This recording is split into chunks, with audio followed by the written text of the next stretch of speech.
That's no therapy in the beginning. The amount of fatalities rival Everest on this mountain. With 34 per minute. It's technically a fairly easy mountain, but it's a big mountain, and once you get above a certain height, if you don't know what you're doing, it can quickly unravel.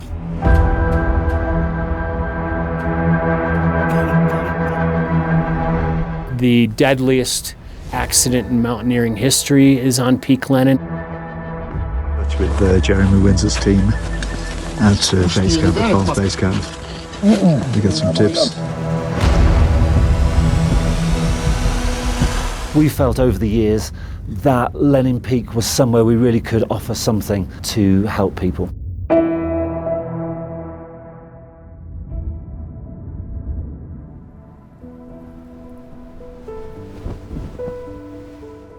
We're here on Lenin Peak, a 7,000 metre peak on the Kyrgyzstan and Tajikistan border. And we're here on a very wet July afternoon in our medical centre at base camp.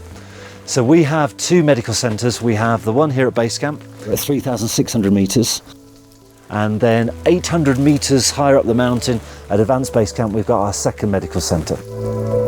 Lenin Peak is a really popular mountain. It attracts nearly 1,000 mountaineers to its slopes every year, and it's considered to be the easiest of the 7,000 metre peaks.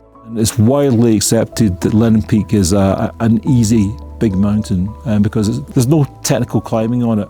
Having said that, the icefall has got more difficult in recent years, and many of the characteristics of Lenin Peak align with the likes of Denali and Everest in terms of the kind of numbers of people and a lot of the issues. A lot of people are lured here by the fact it's a mountain you can literally walk up, but it is 7,000 metres. The success rate, we don't know for sure, but the estimate is it's about 25%. Some people think it's actually lower than that. So if it's that easy, how come 3 and 4 people fail? Then our work kind of turned into a little bit of an investigation as to why. Is it due to safety? Is it something that we could potentially have a positive impact on? I've been coming here to Kyrgyzstan since 2016, and nearly every trip there were medical needs. There were call-outs, improvised rescue, and every year there's a handful of fatalities, if not more.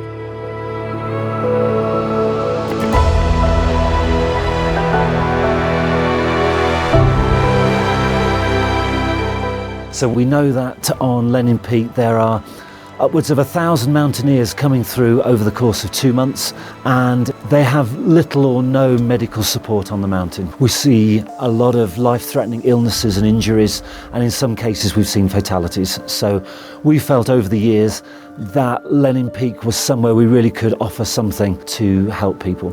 And we got in touch with a group called the Slava Topol Project, and they were set up after the death of someone called Slava Topol. Slava was one of the most amazing individuals I've ever met. He was a guide and a camp owner here at Lenin Peak, and he was just one of those people who just did so well in the mountains. He was a real natural at altitude. He was always there to lend a hand. He was that larger-than-life character that when you see someone like that on the mountain, you're naturally drawn to. He made life and time on the mountain easier. I met him on my second trip here in 2017. We were both skiing high on the mountain, and we became fast friends. Came out again a couple of years later when he started Toppole camp, and unfortunately passed on that year. And that was a huge blow, to lose Slava. When we were developing this project, the natural thing to do was to honor him. He was a local hero and really a legendary guy. I can't stress the higher level that he operated on. He had superhuman strength. I'd see him regularly carry 100 or 120 pound packs in his Crocs up to 20,000 feet on the mountain. I mean, his strength was superhuman, and his attitude was superhuman, and it was really inspiring to be around him. And so naturally we had to name the project after him. It was the only thing to do.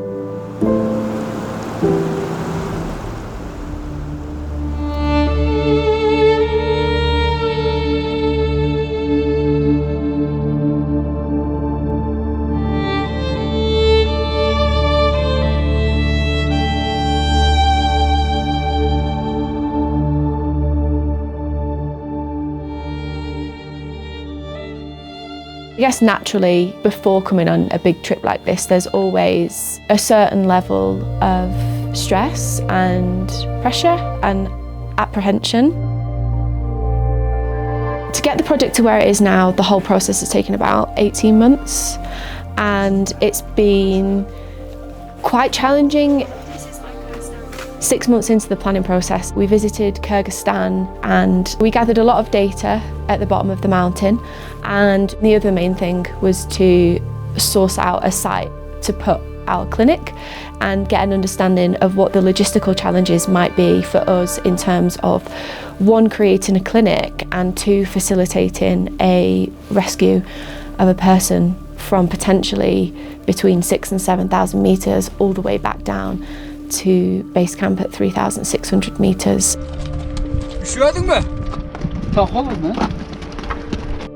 The main things that we found were that the weather on this mountain can be quite unpredictable, and there wasn't even one reliable weather source. And the weather in the mountains can of course change within seconds, so sometimes you have a plan and that gets thrown off. So sometimes you might end up looking after a patient who's critically ill for a much longer period than you initially thought, which then affects the medications you're able to give them, the resources that you've got, the medical kit that you've got starts to get stretched, and timelines get delayed. Another thing that we found last year is that the camps on Lenin Peak have quite significant jumps in altitude. So a lot of people do suffer with altitude illness as they visit each camp on the mountain. It's really a good idea when you go to high altitude to take it really steadily. So spend a week getting to this sort of altitude, but people don't do that on Lenin Peak. They drive straight here from sea level to 3,600 metres, and in many cases, within a few hours, they've got a headache. And that headache largely stems from the low levels of oxygen that are in the atmosphere here.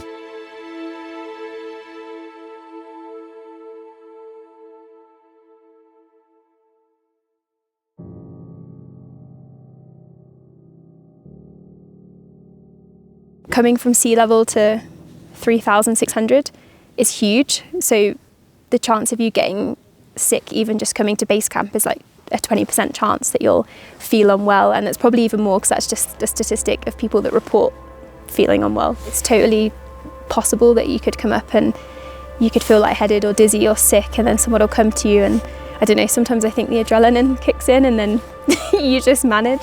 But yeah, it's a huge challenge, and it could happen the whole way up the mountain basically. One of the main things you need to be able to do and do well to operate in this environment as a medic is to have a good understanding of being a mountaineer first.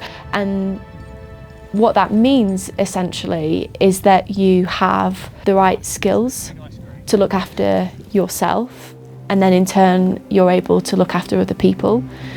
Because when people are in trouble in these environments, sometimes you might not have anyone else to look after you, and you have to be able to look after yourself in order to keep other people safe, because it's an extremely harsh environment, and when things can go quite wrong quite quickly.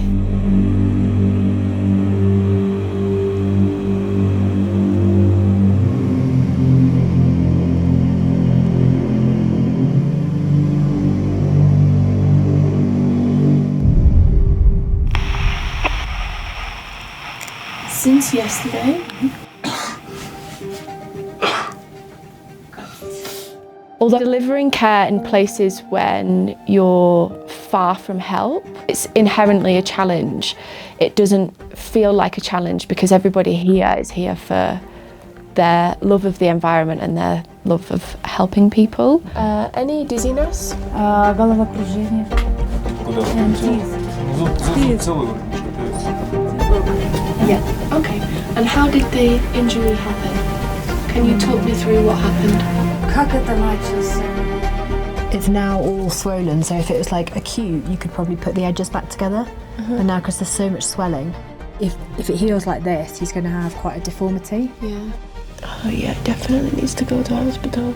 I think it needs max vax. Yeah, it does. There's lots of potential to make a real impact on the mountain. And I think already we have made an impact, and that's really, really exciting. I think we've done a lot in the time we've been here.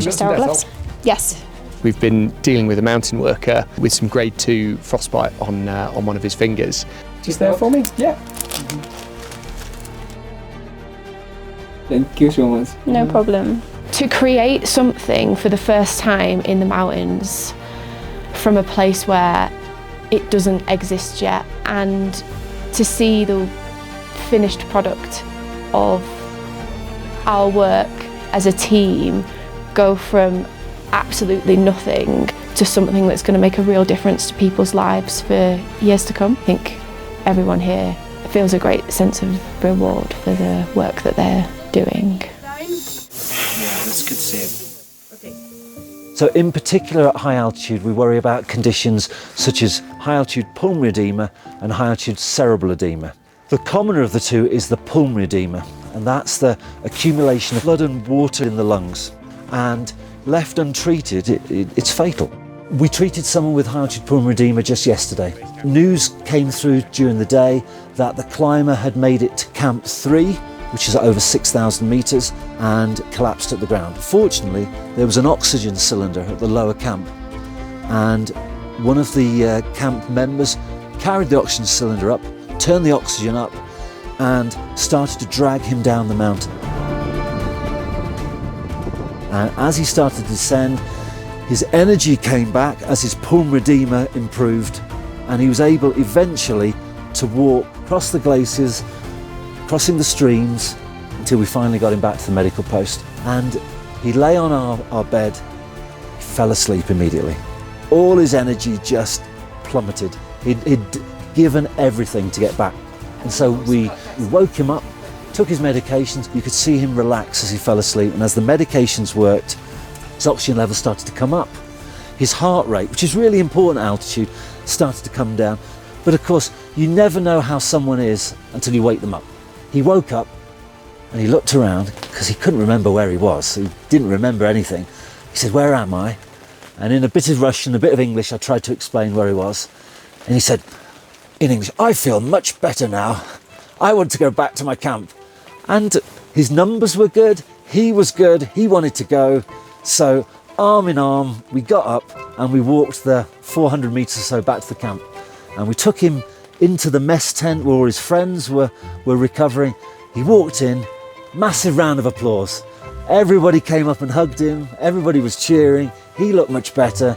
And he'd, over the course of a few hours, got over his pulmonary edema. There's something really special about someone who is in difficulty trusting you enough to come for help. I can say, "You got this condition," I repeat it back to you, and they agree that's what they said, and I've got a medication that I think can solve this, or some advice that I think can change it, and they take that advice, or they take that medication, and they come back a week later, or a day later, and they say it's worked. You can see why people want to get involved in practicing medicine in the mountains, because off they go, and then they have their adventure, they have their dream.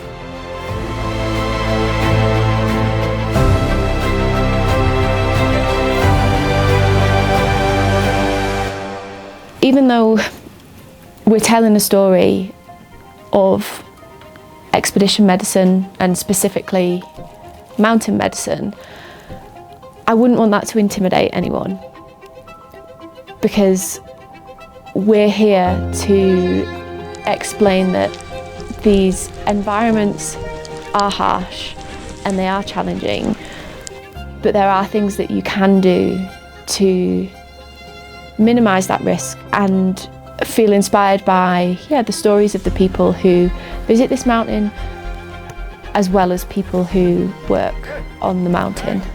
And the project is in Slava Topol's legacy, and had he not been the incredible mountain guide that he was, it wouldn't have inspired us to do our work on the mountain. And I think it's that you keep the ball rolling of people inspire people, and it keeps growing and it continues. And I wouldn't want our work to intimidate people. I would definitely want it to inspire people to visit these places and learn the skills to have the incredible experience that you can have in these mountain ranges.